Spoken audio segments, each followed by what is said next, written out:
ஆபிரகாமுக்கு கர்த்தர் தரிசனமாகி உன் சந்ததிக்கு இந்த தேசத்தை கொடுப்பேன் என்றார். 7ஆம் வசனம் அப்படியாய் சொல்லுகிறது, உன் சந்ததிக்கு இந்த தேசத்தை கொடுப்பேன் என்றார். அப்பொழுது அவன் தனக்கு தரிசனமான கர்த்தருக்கு அங்கே ஒரு பலிபீடத்தை கட்டுகிறான். அடுத்த வசனத்துல பின்பகுதி வாசிங்க.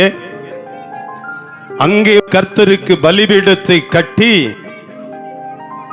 கர்த்தருடைய நாமத்தை தொழுது கொண்டார். இந்த ஆபிரகாம் தரிசனமான கர்த்தருக்கு அங்கே பலிபீடம் கட்டுகிறான், புதிய பலிபீடம் கட்டுகிறான், புறப்பட்டு வருகிறான், புதிய பலிபீடம் கட்டுகிறான்.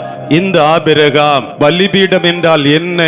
ஆண்டவருக்கும் நமக்கும் ஒரு தொடர்பை ஏற்படுத்துகிற ஒரு இடமாய் அதை எடுத்துக் கொள்ளலாம். இன்னும் நமக்கு ஒருவேளை பலி செலுத்துகிற இடமாய், ஆண்டவரோடு தனித்திருக்கிற இடமாய், இன்னும் பல்வேறு விதங்களிலே ஆண்டவரோடு நெருக்கத்தை ஏற்படுத்துகிற ஒரு இடமாய் அதை ஏற்படுத்திக் கொள்ளலாம், எடுத்துக் கொள்ளலாம். ஒரு செபிக்கிற ஜபஸ்தலமாய் அதை எடுத்துக் கொள்ளலாம். ஆண்டவர் கர்த்தர் தனக்கு தரிசனமானதன் விளைவாய் பலிபீடம் கட்டுகிறான், நன்றி பலிபீடம் கட்டுகிறான், நன்றி நிறைந்த இருதயத்தை வெளிப்படுத்துகிறான். அட்வான்ஸா அவனுடைய இருதயத்தில் இருக்கிற அந்த வாஞ்சையின் நிமித்தமாய், அட்வான்ஸா அவனுடைய அந்த விசுவாசத்தின் நிமித்தம் பலிபீடம் கட்டி ஆண்டவரை தொழுது கொள்ளுகிற ஒரு ஆபிரகாமை இங்கே ஆண்டவர் முன்னிறுத்துகிறார். இன்றைக்கும் ஒருவேளை பல நேரங்களிலே நீங்களும் நானும் புதிய பலிபீடம் கட்டினவர்களாய் இந்த இடத்திலே அமர்ந்திருக்கலாம்.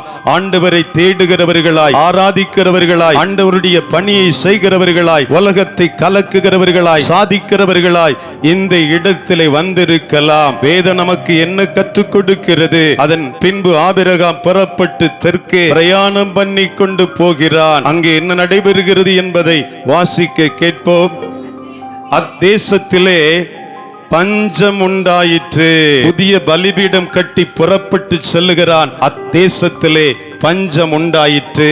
பலிபீடம் கட்டினாலும் பஞ்சம் வரும் என்பதை ஆபிரகாமின் வாழ்க்கையின் மூலமாய் ஆண்டவர் சுட்டி காண்பிக்கிறார். ஒருவேளை நீங்களும் நானும் ஆண்டவருடைய பிள்ளைகளாய், அவருடைய அடிமைகளாய், விசுவாசிகளாய், சீசர்களாய், பன்னெடுங்காலமாய் ஆண்டவருக்காய் வாழுகிற அப்படிப்பட்ட வாழ்க்கை பயணத்தை தொடர்ந்து அந்த பிரயாணத்தை மேற்கொள்ளுகிறவர்களாய் இருக்கலாம். நடக்கிற காரியம் என்ன? உங்களுக்கும் எனக்கும் சோதனைகள் வருவது திண்ணம், அது உறுதி, நிச்சயமாகவே உண்டு. சோதனை தானே நமக்கு பயம். சோதனை வந்துட்டாலே நமக்கு என்ன வந்துருது? பயம் வந்துருது. கைகால் எல்லாம் நடுக்கம், பல்வேறு சவால்களை சந்திக்கிறோம்.